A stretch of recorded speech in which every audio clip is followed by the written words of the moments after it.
반갑습니다. 오늘은 설교 제목이 너희는 나를 누구라 하느냐 하는 제목으로 생각을 해보고자 합니다. 너희는 나를 누구라고 생각하느냐, 생각에는 많이 빠졌는데 생각하느냐. 본문에서는 너희는 나를 누구라 하느냐 그대로 옮겨서 제목을 잡았는데 사실은 생각하느냐는 말이 되겠죠. 너희는 나를 누구라고 생각하느냐. 여러분, 우리가 사람 이 관계에서 보면은 다른 사람에 대해서 어떻게 생각하느냐 하는 것이 굉장히 중요하다는 것을 많이 느낍니다. 왜냐하면은 상대방이 어떤 사람이라고 생각하는 것에 따라서 상대방에 대한 자세가 달라지지 않습니까? 그리고 우리가 만나면 많이 묻는 질문이 실례지만 연세가 어떻게 되세요? 혹은 이제 고린들 같으면 계급이 어떻게 되세요? 우리가 많이 묻는 질문들은 또 고향이 어디세요? 이런 질문들을 이렇게 하면서 사실은 마음속에 내가 이 사람에 대해서 어떤 액션을 취해야 할 것인가 하는 그러한 자신의 태도에 대해서 결정짓기 위해서 사실은 이렇게 체크해보는 그런 질문일 수도 있습니다. 궁금해서 묻는 질문이기도 하지만은 그렇게 이렇게 해서 이 사람을 내가 좀 조심스럽게 대우해야 되겠다 혹은 편하게 되어도 괜찮겠다 그런 어떤 결정을 하기 위해서 묻는 그런 질문일 때가 많이 있습니다. 저희 집에 이제 조카 손녀를 한국에서 와서 데리고 있는데 보면은 할머니한테 대하는 태도하고 저한테 대한 태도가 조금 달라요. 저한테는 좀 이렇게 편하게 어떤 때는 좀 함부로 대한다 느낄 정도로 이렇게 할 때가 있습니다. 그건 이제 제가 조카 소녀가 사랑스럽다 보니까 좀 버릇없이 행동해도 그냥 다 받아주다 보니까 조카 소녀가 저를 편하게 여겼던지 좀 버릇없는 행동을 간혹할 때도 있습니다. 그런데 집사람에게는 다릅니다. 이 사람은 이렇게 옳고 그런 것을 이렇게 바르게 가르치려고 하는 경향이다 보니까 때로는 잘못하면은 눈물이 흐르도록 야단을 치기도 하고 잘할 적에는 또 좋은 옷을 사주기도 하고 이렇게 하다 보니까 아이 교육을 참 잘해가는 것 같아요. 그렇게 하는 것에서는 맞다고 생각합니다. 그런데 여러분 우리가 이 사랑과의 관계에서 어떤 태도를 취하고 어떤 생각을 가지고 있느냐 하는 부분도 이런 차이를 가져오는데 더 중요한 것은 무엇이냐면은 우리가 하나님에 대하여서 혹은 예수님에 대해서 어떤 견해를 가지고 있느냐 하는 것은 굉장히 중요합니다. 왜냐하면은 예수를 나의 주님이라고 믿는 그렇게 생각하는 사람들은 구원을 받지만은 예수님 당시에 서기관 바리새인들은 예수님을 이단으로 여겼습니다. 시골 나사렛에서 나온 한갓 선생 정도에 여겼습니다. 그런 결과 그들은 예수님께 오히려 저주를 받고 멸망을 당하는 그러한 자들이 되고 말았던 것이죠. 그들도 성경도 알고 하나님도 알았지만은 예수님에 대한 생각이 모자랐기 때문에 예수님께 저주를 받는 그러한 자들이 되어져 버리고 말았다는 사실은 우리가 예수님에 대해서 어떤 견해를 가지고 있느냐에 따라서 우리에게 구원의 복이 주어지기도 하고 혹은 저주와 멸망의 자리로 우리가 떨어질 수도 있다는 사실을 생각한다라고 하면은 오늘 예수님께서 저들에게 너희는 나를 어떻게 생각하느냐, 누구를 생각하느냐, 이 질문은 굉장히 중요한 질문이라고 말씀할 수가 있는 것입니다. 우리가 다른 사람에 대한 생각을 우리가 견해라고 이야기하죠. 근데 우리가 하나님에 대한, 예수님에 대한 생각은 신앙 고백이라고 표현합니다. 신앙 고백. 신에 대한 우리의 견해를 신앙 고백이라고 이렇게 신학적으로 표현을 합니다. 그래서 예수님에 대해서 어떤 신앙 고백을 가지고 있느냐, 어떤 개념을 가지고 있느냐에 따라서 거기에서 우리가 흔히 말하는 참 신자도 있고 날롱 신자도 있고, 이런 말 아실지 모르겠는데, 참 신자도 있고 거짓된 신자도 나오게 되어지고, 혹은 산 믿음의 사람이 되기도 하고 죽은 믿음으로 끝날 수도 있는 것입니다. 제가 이야기를 왜 드리는가 하면은, 우리는 한국 사람들인데 한국의 기독교가 전파된 것이 한 120년 전이죠.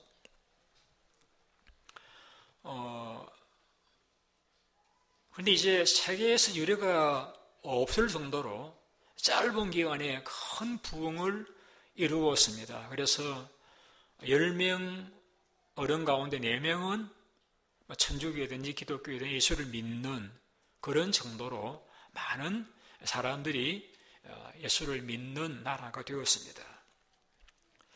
자, 그런데 오늘날 우리 교회가 이 세상 사람들로부터 어느 정도 신뢰를 받고 있느냐를 진단을 해볼 때에 사실은 그 신뢰 지수가 굉장히 낮습니다. 그리고 많은 사람들이 새로 와서야 할 기관 중에 대표적인 기관을 교회로 이렇게 여길 만큼 교회가 오늘 이 세상에서 빛과 소금 역할을 못하고 있는 것이 우리의 현실입니다. 자, 그러면은 왜 이런 결과를 가져왔느냐, 왜 이렇게 되었느냐, 그 원인을 여러 가지 각도에서 말씀할 수 있겠습니다만은, 제 개인적으로는 그 원인이 교회가 이제 교회의 성장제일주의, 어떻게 하든지 이렇게 많은 사람들이 모이는 교회를 추구해 왔던 그런 결과라고 생각합니다. 그래서 성경에도 나옵니다마는 예복을 입었든 안 입었든 그 사람이 불구자이든 건강한 사람이든 다 불러 모아라. 그래서 많이 모이는 것, 내 집을 채우라. 그 말씀을 가지고 여러 가지 방법과 시도를 통해서 하여튼 교회에 많은 사람들이 모이는, 그래서 이 성장제일주의, 그래서 그런 많이 모이는 교회가 제일 좋은 교회고 1등 교회라고 하는 그러한 목표를 가지고 매진하다 보니까 사람들은 많이 모였어요.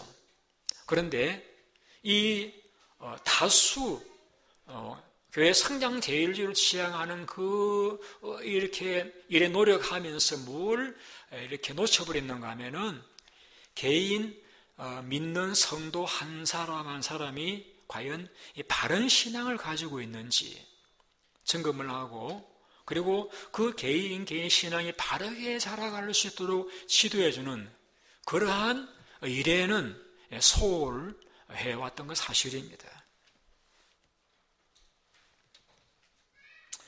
이러한 부분들을 이렇게 보완하기 위해서 오가는 목사님을 필두로 한 성경 공부, 혹은 박도진 목사님을 시도로 한 그러한 CCG 성경 공부 그룹이 운동이 60년대 한국교회를 휩쓸었습니다.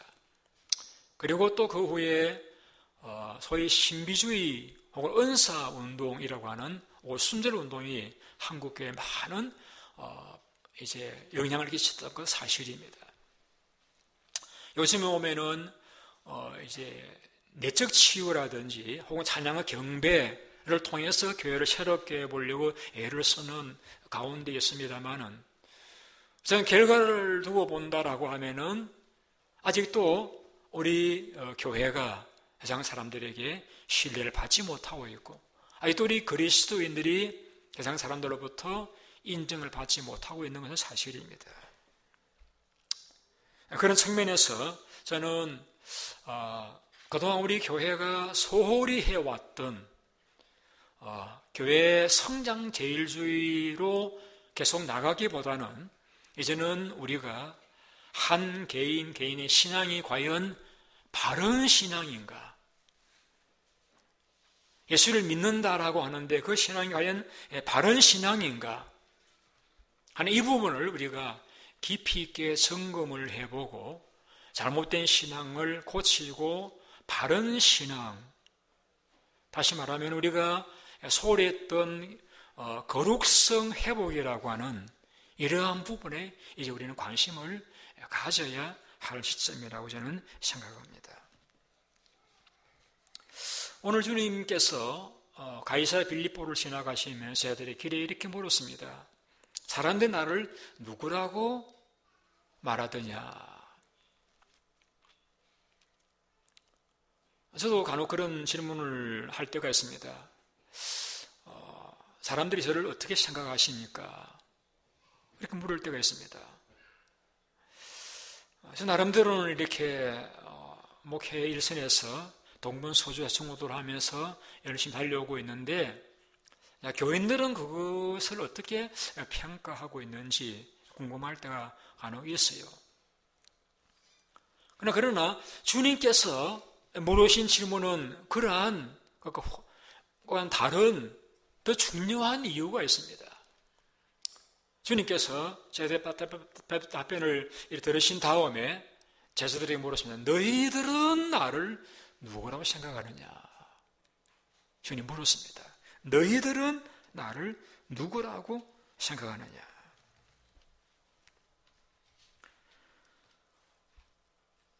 그 질문에 베드로가 대답을 정확하게 했습니다. 바른 대답을 했죠. 주님은 그리스도십니다. 마태복음에서는 주님은 그리스도시요 살아계신 하나님의 아들이십니다 라고 정확한 100점 만점의 대답을 했습니다. 그때 주님께서 그 베드로를 칭찬하시면서 바요나 시몬아 너가 복이 있도다 이를 알게 하니는 바로 하나님이시다 라고 하시면서 너희 그 신앙 고백 위에, 반석이라 표현하신데 그 신앙 고백 위에 나의 교회를 세우겠다. 그리고 내가 너에게 천국 열쇠를 주겠다. 너가 땅에서 그거를 열면 하늘에도 열릴 것이고 땅에서 잠궈버린 하늘에서도 천국문이 닫혀버릴 것이다.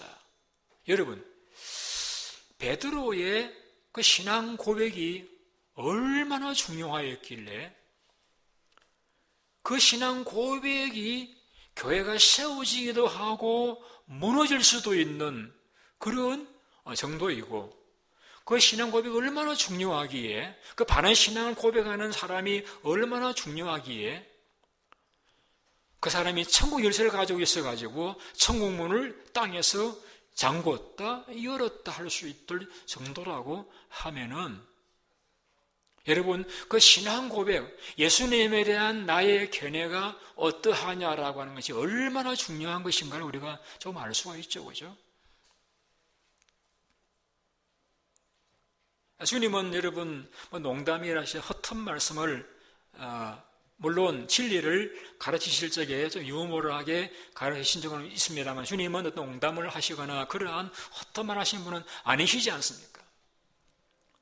그러한 주님께서 그냥 사람들이 예수님에 대해 어떻게 여기고 있는가 그런 평판을 들어보기 위해서 물으신 것이 아니라 제자들의 느낌을 낸 평판을 받기 위해서, 칭찬을 받은 기분을 좋아하시기 위해서 물으신 것이 아니라 예수님에 대한 올바른 견해, 그걸 신앙적인 표현으로서 신앙 고백이 너무나 중요하기 때문에, 주님을 알아가는 것이 너무나 바로 알아가는 너무 중요하기 때문에 주님이 물으셨고 바른 대답을 하시자 엄청나게 칭찬하시고 축복을 하셨다라고 하면은 우리는 우리가 가지고 있는 예수님이란 바른 견해는 과연 올바른 것인가? 우리가 깊이 점검해 볼 필요가 있고, 만일에 우리가 잘 모른다라고 하면 우리는 겸손하게 더 배워 나가기 위해서 노력을 경주해야 할 것입니다. 로마서 10장에 바울은 이렇게 말했습니다. 너가 만일 예수님을 너의 입으로 주님이라고 시인을 하면은, 그리고 하나님이 예수님을 죽은 자 가운데 살리신 것을 마음으로 믿으면은 구원을 받을 것이다. 그러니까 우리가 예수님이 주님이시라는 사실, 그는 죽으셨다가 다시 부활하시다 사실을 마음으로 믿고 입으로 시인을 하는 자라야 구원을 받을 수 있다라고 했습니다. 우리가 입으로 시인한다는 것은 마음에 믿는 여부의 표현이잖아요. 예를 들면은 결혼식을 할 적에 신랑 후보에게 묻습니다. 당신은 옆에 있는 여자를 아내로 삼고 사랑하고 책임지고 잘 돌보겠습니까? 그때 예라고 해야 됩니다. 또 신부 후보에게 묻습니다. 당신은 옆에 있는 남자를 신랑으로 받아들이고 받들고 순종하고 잘 따르겠습니까? 예라고 해야 됩니다. 예로 시인할 때라야 성혼이 선포가 되어집니다. 마찬가지로 하나님의 구원은 예수님을 주님이시라고, 예수님은 죽었다가 부활하신 분이라고 마음으로 믿고 입으로 시인을 할 때에 구원이 주어진다는 것입니다. 시인한다는 것이 앞서 말씀드린 대로 신앙을 고백한다는 것입니다. 마음으로 믿는 신앙을 입으로 고백하는 것이죠. 근데 시인을 하느냐 안 하느냐, 또 해도 바른 신앙을 고백하느냐 잘못된 신앙을 고백하느냐에 따라서 구원을 받기도 하고 못 받기도 하고 내가 이단이 되기도 하고 정통신앙의 길을 걸어가는 사람이 되기도 한다는 것이죠. 예수님이 말씀하셨습니다. 누구니 사람 앞에서 나를 시인하면 나도 하나님 앞에서 그를 시인할 것이라고 했습니다. 사람들 앞에서 나는 예수를 믿습니다. 예수님은 나의 구주와 주님이 되십니다.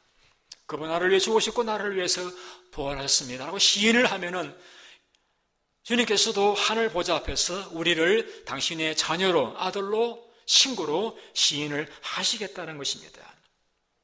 그러니까 우리가 입으로 예수님을 시인하는 것, 내가 마음으로 믿고 그걸 입으로 시인하는 것, 어떤 분으로 내가 시인하느냐, 어떤 분으로 내가 신앙 고백하느냐, 고백의 내용이 굉장히 중요하다는 것입니다.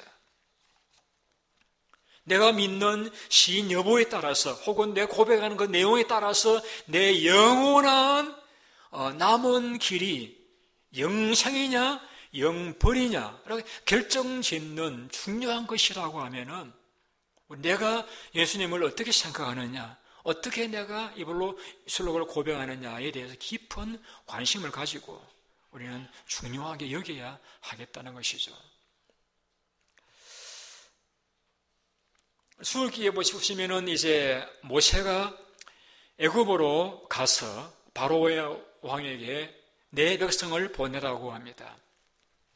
그래서 그때 바로가 어떻게 대답했는가 하면 이렇게 대답합니다.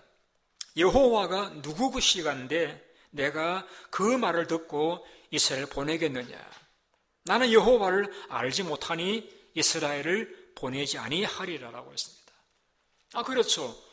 바로는 애굽의 왕으로서 여호와 하나님에 대해서 배운 적도 없고 경험한 적도 없다 보니까 모른다는 말이 맞습니다. 그러니까 모세는 하나님을 아니까 하나님의 명령을 따라서 와서 내 백성 이스라엘을 보내라. 그들이 광야에 나가 하나님께 제사를 드리려고 하니까 보내라고 하는데 바로는 모르니까 내가 뭐 알지 못하기 때문에 못 보내겠다. 자, 어떻게 됐습니까?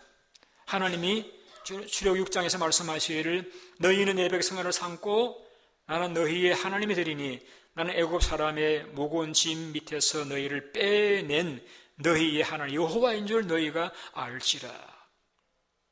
하나님께서 모세를 통해서 내가 바로로 하여금 내가 여호와 하나님임을 알게 해주시겠다는 것이죠. 알게 해주시겠다. 그런데 그 방법이 무서웠습니다. 10가지 재앙, 물이 피가 되어지기도 하고, 메뚜기가 온 애굽들을 덮어가지고 모든 생산된 곡식 해소를 다 먹어치우기도 하고, 마지막에는 모든 처음 난 짐승이든 사람이든 장자들을 다 생명을 앗아가는 무서운 10가지의 재앙을 당한 뒤에야 비로소 바로는 하나님을 깨달았습니다. 하나님을 경험했습니다. 너무나 두려웠습니다. 그래서 모세에게 제발 이 병 데리고 빨리 나가달라고 요청하지 않습니까? 나갈 적에 모세가 검은 보화를 요구하니까 그것도 다 주어서 보낼 정도로 하나님을 경험한 바로는 두려워서 모세 요구를 다 들어주는 그러한 자리에 이르게 되어지지 않습니까? 그러니 우리가 하나님을 아느냐 모르느냐, 예수님에 대한 우리 생각이 어떠하냐, 혹은 생각이 바르냐 그릇되냐라고 하는 것은 우리 어떤 결과를 가져오느냐를 결정짓는 중요한 일이기 때문에 우리는 하나님을 더 잘 알기 위해서 노력해야 됩니다. 그래서 여러분들이 바른 신앙을 가지고 있느냐 여부를 우리는 중요하게 여겨야 됩니다. 우리가 성경 66권을 꽉 짜면은요, 거기에서 하나님이 누구신지, 예수님이 누구신지, 성령님은 누구시고, 교회는 무엇이고, 우리의 죄는 어떻게 되고, 우리의 앞으로 장래 잘 어떻게 될 것인지에 대해서 아주 이렇게 축약해서 짜내가지고 문장으로 만든 글이 있습니다. 그것이 우리 여러분들이 오늘 또 예배드리면서 고백했던 사도신경입니다. 사도신경은 우리가 흔히 신앙 고백이라고 이야기하죠. 이 말은 이제 우리가 바른 신앙, 그래서 하나님에 대한 바른 견해, 예수님에 대한 바른 이제 견해, 성령과 교회와 성도와 죄와 영생에 대한 바른 견해를 성경에서 가르치는 것을 이렇게 축약해서 집약한 것이 사도신경입니다. 일반적으로 교인들은 잘 모릅니다. 장로님들은 이제 아시는데, 이러한 것을 조금 더 풀어가지고 104가지로 요약한 것을 소요리 문답이라고 이야기합니다. 그래서 이제 장로님이 되시려고 하면은 그 소요리 문답을 공부를 하고 시험을 쳐서 패스를 해야 장로로 임직을 할 정도로 중요한 신앙 고백서로서 교회가 가지고 있습니다. 그 중에 가장 처음 나온 질문이 뭐냐면 이런 질문입니다. 사람의 제일 되는 목적이 무엇입니까? 다시 말하면 사람이 왜 삽니까? 그 질문이죠. 왜 삽니까? 뭐 때문에 삽니까? 그 질문이죠. 그 대답이 뭐냐면은 사람의 제일 되는 목적은 하나님을 영화롭게 드리고 그리고 영원토록 그를 즐거워하는 것입니다. 로마서 11장, 고린도서 10장, 시편 73편, 요한복음 17장 이 내용들을 근거로 해가지고 사람이 왜 사느냐, 사람의 목적이 무엇이냐를 집약해 놓은 첫째 질문이 그러한 질문을 시작해가지고 이제 많은 성경의 내용들을 이렇게 교리로 만드는 것이 소요리 문답입니다. 어쨌든 우리 교회는 이런 바른 신앙, 하나님의 바른 신앙, 바른 견해를 가지고 있어야 됩니다. 하나님 믿는다, 단순히 그것만 가지고서는 우리는 무속신앙에 떨어질 수도 있습니다. 예를 들어서 예수님께서 저희들이 물었습니다. 사람들이 나는 뭐라고 하더냐? 라고 했을 적에 저희들이 어떤 사람들은 예수님을 혈의 요한이라고 했습니다. 예수님께서 오셔서 많은 사람들에게 설교를 하시고 또 많은 사람들의 마음에 감동을 주었다 보니까 그들은 얼마 전에 순교당했던 혈의 요한을 떠올리게 되었던 것입니다. 혈의 요한이 죽었다가 다시 예수라는 이름으로 다시 환생하셨구나라고 여겼던 것입니다. 혈의 요한은 위대한 사상가, 위대한 개혁가, 위대한 설교자, 그렇게 이야기할 수 있습니다. 이 사람들이 예수님, 그러면 위대한 사상가, 위대한 설교자, 위대한 어떤 개혁가가 아닌가 하는 것이 오늘 많은 사람들이 예수님에 대해 가지고 있는 입장 중에 하나로 여깁니다. 혹은 또 물었습니다. 저희들이 대답을 하기를 사람들이 엘리야라고 합니다. 예수님께 오셔가지고 병든 자를 치료하시사 안전병이를 일으키시고 또 소모선 자를 손을 고쳐주시고 눈을 뜨게 하시고 귀를 듣게 하시고 문둥병자를 치료하시고 중풍병자를 또 고치시는 죽은 자를 살리시는 이러한 일들을 통하여서 그들은 구약에 나온 엘리야, 그들은 하늘에서 불이 내려오기도 하고 기도한 하늘에서 물이 내려오기도 하는 위대한 기적의 사람 엘리야를 그들은 떠올렸던 것입니다. 그래서 이분은 구약에서 보내겠다고 약속하셨던 그러한 엘리야이시구나. 말라기 하장에 보면 이런 말씀이 나오거든요. 보라, 여호와의 크고 두려운 날이 이르기 전에 내가 너 선지자 엘리야를 너에게 보낼 것이라고 했습니다. 그 말씀은 세례요한을 가리키는 것인데 그들은 그 구약에서 보내시겠다라고 위대한 능력자 엘리야, 바로 예수는 구약에서 보내겠다는 능력의 사람 엘리야가 아닌가. 많은 사람들이 예수님 어떤 분이신 그분은 위대한 능력의 사람, 바다 위를 걷고 떡 5,000명을 먹이는 위대한 능력의 사람이다. 그러한 입장이 또 많은 분들이 가지고 있는 예수님에 대한 견해이기도 합니다. 그러나 그것은 정확한 견해라고 이야기할 수가 없습니다.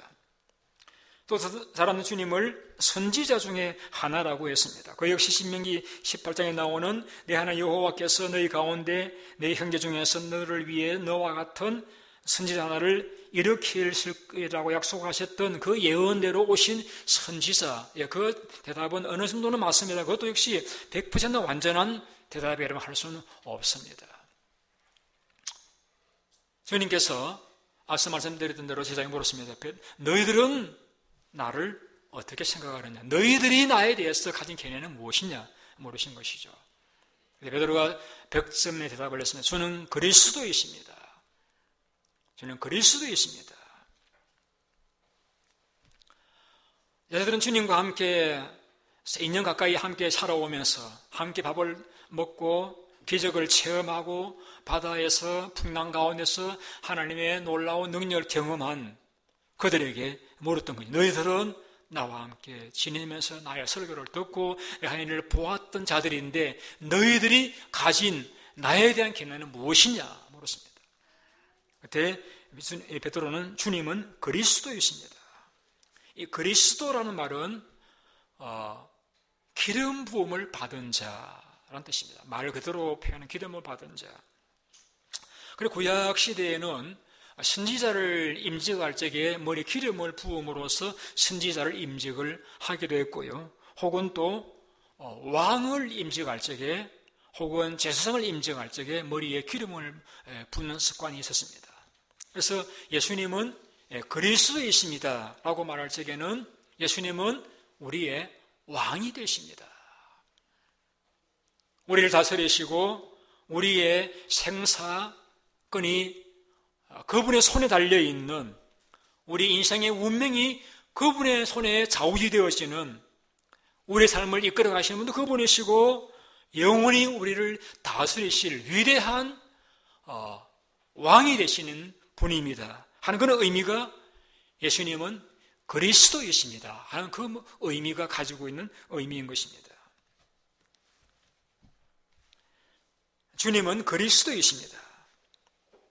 나를 다스리시고 나를 지배하고 내 모든 앞날이 주님 손 달려있는 그러한 내 삶이 주님 손에 좌우될 그러한 분이십니다. 그러한 통치자이십니다.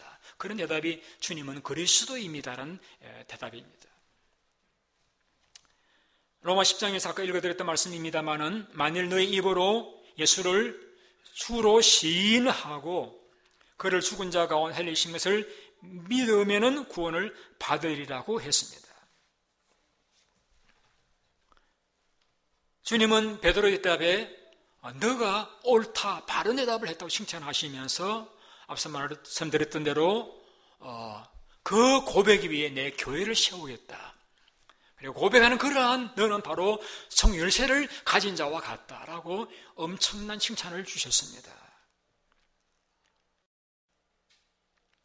여러분들은 예수님을 어떻게 생각하십니까? 여러분이 예수님에 가진 입장은 무엇입니까?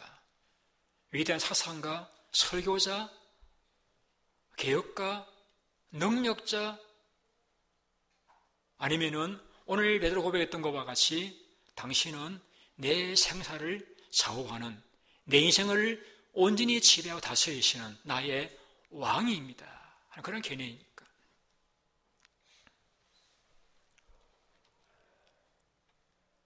오늘 구원을 얻는 사람 약속된 말씀은 예수를 입으로 주님이라고 그리스도라고 시인을 하는 자라야 구원을 받을 것이라고 말씀을 했습니다.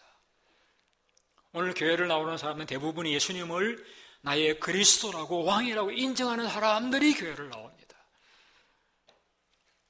근데 여러분, 대부분이 우리가 예수님을 부를 적에 주님이라고 부릅니다. 주 예수 그리스도라고 부릅니다. 근데 여러분, 예수님을 주인이라고 부른다는 것은 어떤 의미가 있는가? 나는 예수님의 종입니다. 예수님은 내 삶의 주인이시고 나는 그의 종입니다. 여러분, 종의 생사권은 주인에 달려 있습니다. 주인이 그 종을 팔아도 죽여도 종은 반항할 자유가 없습니다. 그게 종입니다, 여러분.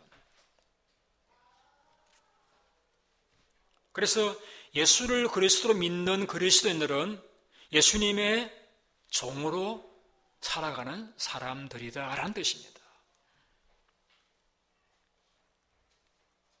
그러면 여러분, 솔직하게 한번 생각해 보세요. 여러분들은 예수님의 종으로 살아가십니까? 아니면 아직까지도 여러분들의 삶의 주인은 여러분이십니까? 여러분의 삶의 주인이 여러분이시라고 하면 여러분들은 그리스도인이라고 말씀할 수 없습니다. 고린도후서 4장 5절에서 이렇게 말씀을 했습니다. 우리는 우리를 전파하는 것이 아니라 오직 그리스도 예수의 주 되신 것과 예수를 위해서 우리가 너희의 종된 것을 전파한다라고 했습니다. 바울은 우리가 전도하는 것은 예수님 우리의 주인 되시고 또 우리는 예수님을 위해서 너희의 종된 것을 전파한다라고 했습니다. 다시 말씀드린다라고 하면은 바른 그리스도인들은 예수님을 주인으로 모시고 그의 종으로 살아갈 뿐만이 아니라 예수님을 위해서 다른 사람들을 주인으로 섬기는 종으로서의 삶을 살아가는 자가 바로 그리스도인이다라는 것입니다. 저는 여러분들의 종입니다. 여러분들을 위해서 제가 섬기고 여러분들을 위해서 기도하고 여러분들을 위해서 신방하고 노력하고 봉사하고 있습니다. 누구를 위해서? 주님을 위해서. 주님을 위해서 여러분들을 섬기고 있습니다. 성경은 주님을 위해서 다른 사람들의 종이 되어야 바로 그들이 그리스도인이라고 했습니다.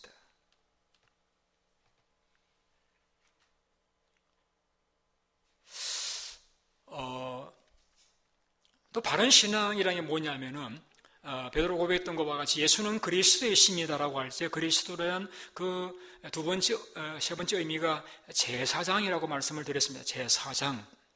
그 말씀은 예수님은 나의 제사장이 되십니다 뜻입니다. 여러분, 제사장은 하는 일이 제사를 집례하는 것입니다. 왜 제사를 집례합니까? 제사를 드리러 나온 사람의 죄를 사해 주도록 하기 위해서. 그래서 예수님은 그리스도입니다라고 내가 시인한다는 것은 예수님은 내가 하나님 앞에 나아가서 용서를 받고 구원을 받고 복을 받을 수 있도록 나를 대신해서 제사를 드려주시는 그런 중재자의 위치에 계신 분이십니다라는 뜻입니다. 우리는 범죄한 인간은 하나님 앞에 나아갈 수가 없습니다. 그래서 정결한 중보자라야만이 하나님 인간 사이에 서서 인간의 죄를 대속하는 그러한 제사를 드릴 수가 있는데 예수님이 바로 그러한 분이시라는 것입니다. 우리의 죄를 사해주고 우리로 하나님 앞에 나아가 하나님의 구원과 긍휼과 자비를 받을 수 있도록 제사를 침례해 주시는 그러한 분이시라는 것입니다. 하나님의 신호를 풀어드리고 하나님과 인간으로 화목하게 만들어서 인간이 하나님 앞에 나아갈 수 있게 해주시는 그러한 분이 바로 예수님이시란 뜻이 예수님은 그리스도이십니다라고, 예수님은 제사장입니다라고 하는 말이 가지고 있는 의미인 것입니다.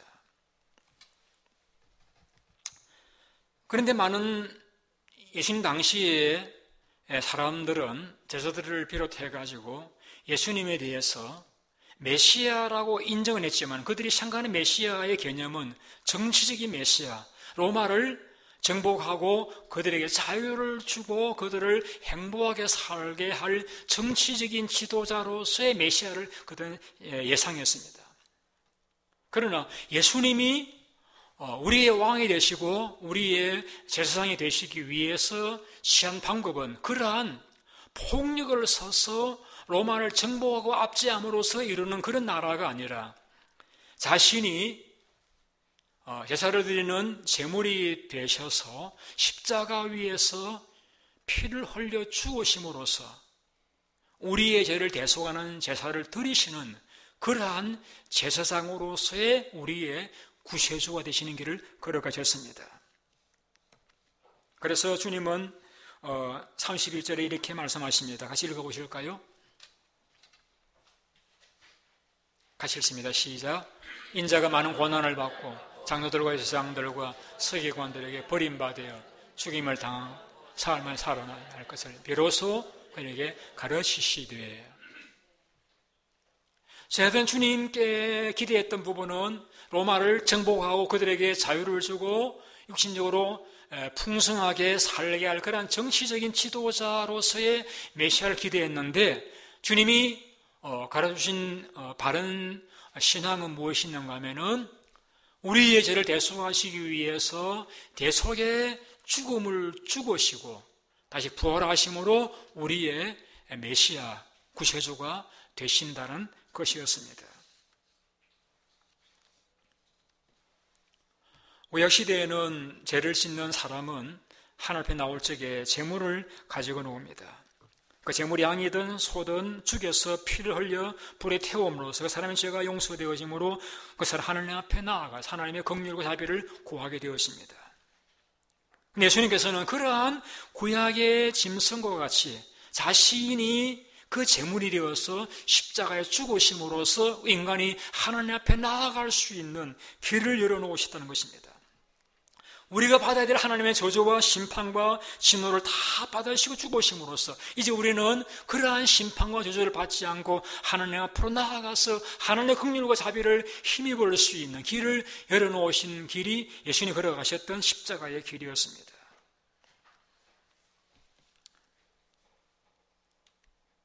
오늘 여러분들이 구원을 받기 위해서는 예수님이 그러한 분이시라고 하는, 그분은 선지자이어서 우리 하나님의 말씀을 전해 주시고 그분은 왕으로서 나를 다스리시는 분이시고 그분은 나의 제사장으로서 나를 구원하시기 위해 대신 십자가를 지고 고난 당하신 그러한 분으로서 내가 받아들이고 내 삶에 모셔드리고 내가 그분을 순종하고 의지할 적에 우리는 비로소 구원받은 그리스도인이 되어지는 것입니다.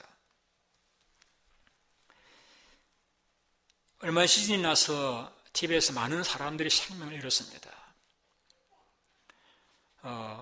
비슷한 지진에서 살아난 한 스토리를 제가 그래서 읽었습니다. 이러한 내용입니다. 지진이 나가지고 10층 높이의 건물이 무너져 앉았는데 그 속에 한 어머니와 아들이 갇혔습니다. 그 손길이 늦어지면서 하루 이틀 지나가면서 두 모자는 구원받을 길이 점점 멀어져 갔습니다. 어린 아기가 목이 말라 고함을 지르고 죽어가는 걸 보다 못한 어머니가 자기의 손목을 베어서 피를 흘려서 그 아이 입술에 흘려 보내었습니다. 열흘 후에 고대가 그 두 사람을 발견하고 살려내었는데 그 어머니는 이미 많은 피를 흘려서 생명을 잃었고 그 아이는 그 어머니 피를 마심으로 생명을 부지할 수 있어서 구출을 받았다라고 합니다. 예수님은 우리의 구원을 위해서 자신이 십자가 위에서 피 흘리신 제물이 되심으로써 오늘 우리가 받을 저주를 받으시고 우리는 그 예수님을 통해서 구원을 받은 생명을 얻은 영생을 얻은 자가 되어진 것이 우리가 받은 구원의 큰 은혜와 구원의 결과입니다. 자, 이것을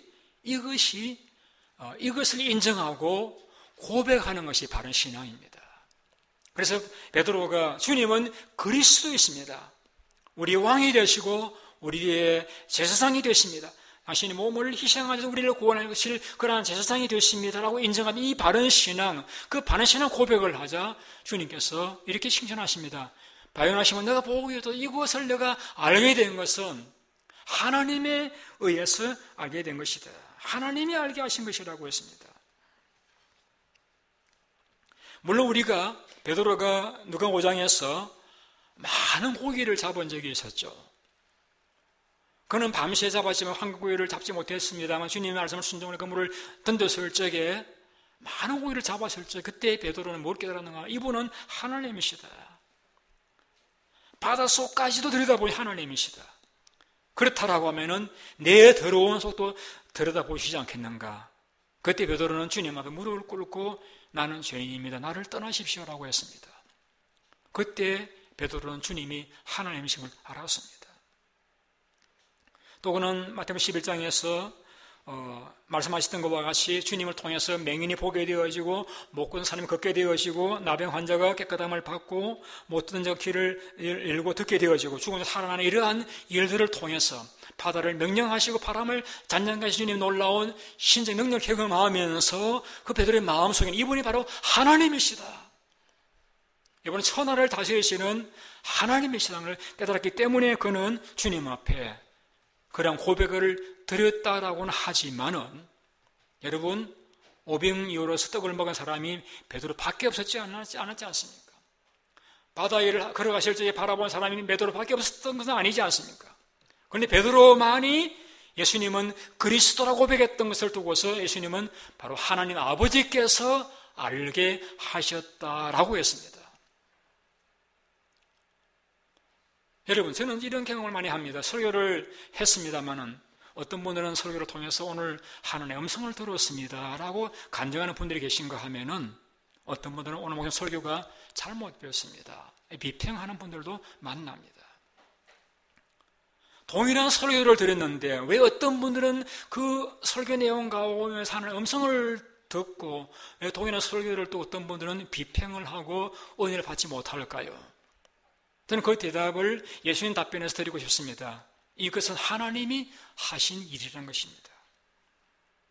여러분, 내가 예수를 믿고 안 믿는 것은 내 지성과 경험과 판단에서 내리는 것 같지만은 하나님께서 우리의 눈을 열어서 예수님이 하나님이심을 믿게 해주시지 아니하시면은 기적을 보고서도 체험을 하고서도 성경을 읽으면서도 설교를 들으면서도 예수를 믿지 않을 수도 있다는 이야기입니다.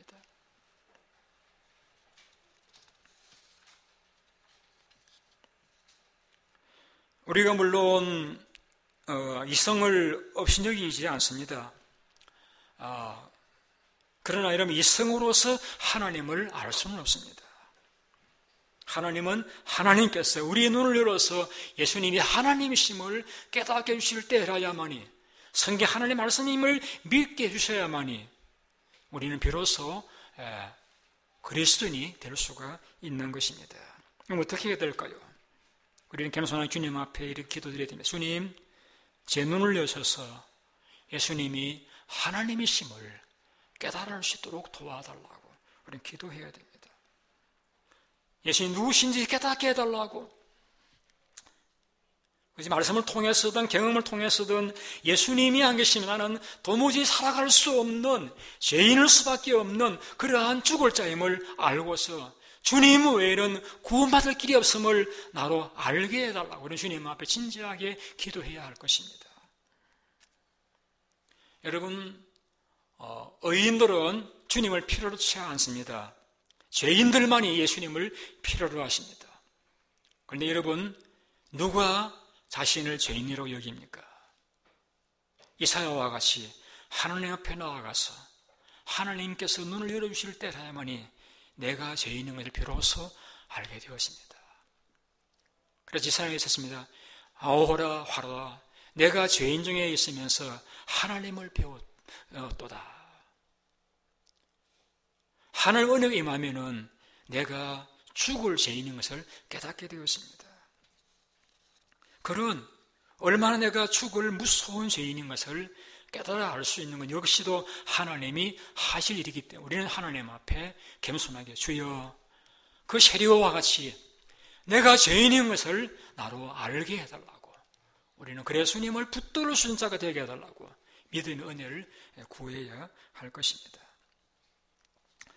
호세아 4장에 이렇게 말씀하고 있습니다. 내 백성이 지식이 없어서 망한다라고 했습니다.